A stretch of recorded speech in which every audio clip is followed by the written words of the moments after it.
According to a recent article on NewYorkPost.com, straight A's don't matter if you dress sexy. Oh, What? Yes, you heard that right. The article also says a top student who decides to wear a short dress to her graduation is perceived to be less capable than another who chooses to wear trousers and a jacket. While some would say we place too many standards on a person's education, others feel being sexy will take you further than any degree. Ladies, how often does society judge someone's education level based on their appearance or the way they speak?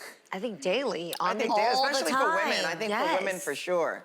And there are stereotypes. If you're wearing a mini skirt, red nail polish, if you've got like a trendy look on, they just think that you don't care about your studies or are smart. That happens all the time. You know, I did the commencement address for my college, Prairie View A&M University, and this was in 2020.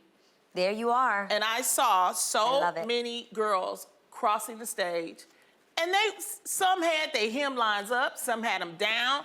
You know what? It didn't matter because they were getting their degree. Yeah. And so I think it's about style. Genie, you know about style. Yeah. So why do we put this on women that you have to be a certain way or you dumb?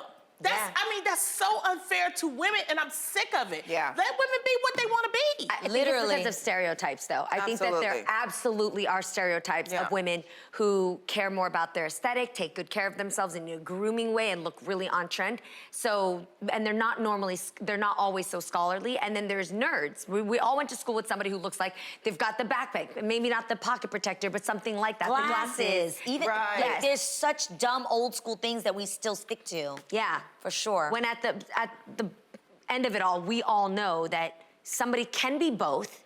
And I actually think education is sexy. I think when I meet a really smart woman who doesn't look like they fuss about everything else, I love it. I just think that there's a different type of sexiness that is alluring because I may not be as smart as them, and I love seeing that. Like, even when we watch movies, sometimes they show you like a girl nerd. She's got, you know, conservative clothes on. She has the glasses on, and her hair is up, and then all of a sudden she'll take everything off, and now it's like she's seen not as smart because now she's sexy. Right. It's been going on for years, and I think we are here to prove that is not true. Yeah. And I think the more women are educating themselves and getting, you know, becoming boss ladies and doing all these things, we can show them that it's okay to be smart and sexy. And you know what I like too? I will say this though. I think that when it comes to book smarts and street smarts, women that are fly are really street smart. Like they usually know a lot. And I'm okay. Okay. Thank you very much. Nobody was talking about you. I'm over here like, thank you very much. Just immediately you know, just went to fly herself. and street smarts. She sure did. I do think that is very true, and I think people should consider street smarts as well. I think there are people that really, maybe, you know, they're not book smart. I have a question. Do you guys ever judge people specifically on social media? Because I think that's mainly the place where we see a lot of people and tend to be very judgy. If they listen to a certain type of music, do you think they're less smart? Oh, no. No. I never thought about it. No. No. Well, they say you should watch the type of music that you listen to, but I mean, I do give the same daps to somebody who is street smart and book smart. Like I give the same, you know, because being street smart, I mean, there's a stealthiness and there's a strategy and a thing that you can only grow up and then you got to learn. Because there's also street dumb and book dumb. Oh Lord, you know. And I will say about the music, I remember interviewing John Legend, and I asked him about hip hop, and he says, you know, the thing about hip hop, he said, it is music. He says, but most of the time, a lot of the rappers, they rap about their circumstances. So it's really about that they are very intelligent and they understand. So I like the fact that he, you know, he said, no, you know, because they try to put us in a certain category because we like hip-hop. Put us in a box. And that's just not true. So true. Yeah. Well, think about this, you guys. I came across a post on Quora.com where the user asks, my 18-year-old son is threatening to move out because I still make him go out to church with us. What should I do? There were so many responses. Even some users advised her to just let it go.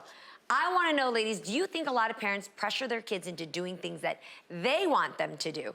And is there a set time where parents should back off? How far can you go into forcing your kids into things that you want? G-Money? Well, when they threaten to move out, if you make them go to church, it's definitely a time to stop. Right. And I also think like when the kids are glazing over, if you said something so many times and it's just not computing, like for me, I think I pressure my kids to make their own bed, to clean up as much as they can when they meet someone, to look at them in the eye and speak and give people the energy that they give you. You know, I hate when like you come up to a kid and you're like, hey, how are you? And they're like, fine. Yeah. Like I always say, try to give energy, but after a while, if they don't get it, I think you're only motivated to do the things that you're passionate about. Yeah. Right? And if they don't care and it's just like mom is just talking again, I think you have to stop at some point because they're really not listening. Yeah. Yeah, I've noticed like being an auntie, like when they're around 6 or 7, they'll let you know when they're tired of you. Yeah. They will let you know. They will just stop. Yeah. And it's like, then you gotta like, you know, you gotta stop. You gotta give them their space, give them their creativity. And respect them too. Yeah, exactly. I think sometimes we just think because we taking care of you, Right. you gonna do what I say. And it's like, they're children. Let them live. Let them discover who they are. Right. And that's something that we have to And do. just guide them. Yeah, I think in this case specifically, we're talking about a relationship with God. Yeah. And I think the more you force that on someone and you make it a requirement, I think that the person will resent you. Yeah. My bigger issue as this mom would be, why don't you want to go? Why don't you have to 'em. that relationship? What is it about it that you don't like? I think there's a deeper conversation that needs to happen there. Yeah. Because I think as a parent, my greatest desire would be that my child yearns to have a relationship with God, yearns to be a part of, you know what I mean? So I'd want to know where's the disconnect and why, if I've been forcing him to go all these That's what I'm years, saying. has he still Right. not had that personal encounter, Right. that Something But relationship maybe with God? it's like, No. but then maybe you then compromise. You say, okay, I really want you to go and I know you don't want to go. How about once a month? Yeah, or there's You a know what I mean? conversation There's there that gotta says, what can I do to help further your relationship with God? Or is there a different, maybe that church isn't the one for I used to him? be forced to go to church every Sunday. Okay, and you- what was it? And I just didn't like, it just took forever. You were sitting there, and as a kid, you had to sit still. You had to yet really you were pay down to attention. come to a random coffee shop to have some worship with my husband. Right. Because different things It's reach different. people in different ways, and maybe Right. that certain place isn't reaching him the way he needs to be Yeah. reached. There's so many conversations But about we're that. also talking about the fact that with parents, and Garcelle, I'm asking you this, as maybe giving some advice of, like say, certain parents want their children to do certain things, like Yeah. they want them to go to college. They want them to and be maybe singers, the kid doesn't want to go. actresses, They want them doctors. to be, you know, they want it because they're trying to live vicariously, I believe, through their child. Yes. So what advice would we say to those type of, like, if your child does not want to go to college? You know, I feel like nowadays, because kids can do so many other things, be an entrepreneur, there's so many things, find out what the child's passion is. Yes. And if you see this passion over the years grow, then if college doesn't get him to where he needs to go, find a class that will, you know, support that and nurture that, the passion, as opposed to like, you have to go to college just for college. Yeah. How many times do we know people have gone to college, got degrees, a and they're whole not waste of doing money. what they Yeah. were out to do? I didn't graduate high school. I left high school at 11th grade and went to New York because I got this opportunity to become a model.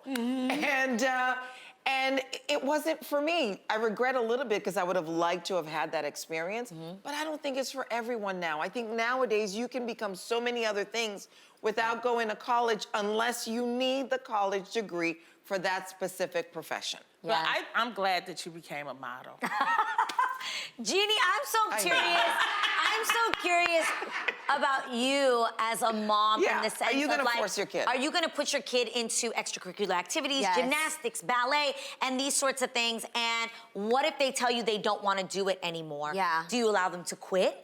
Do you say you made a commitment so you have to finish out whatever this time is? How would Yeah. that work for you?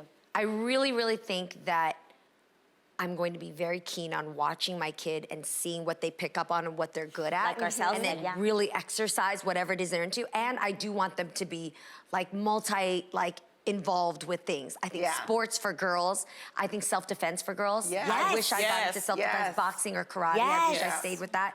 I do think musical instruments and working with others. Discipline is so important, and watching them stay close to something. I'm not gonna force though. I'm gonna say, we're gonna set a time and everything has to be consensual. We'll do this, how long do you wanna try it? Because if they're excited about it, I wanna be like, you're making this deal. So you gotta remember that you Yeah. made this deal too, not just me. You know? Did you learn an instrument? I did. I played the flute. I played the flute.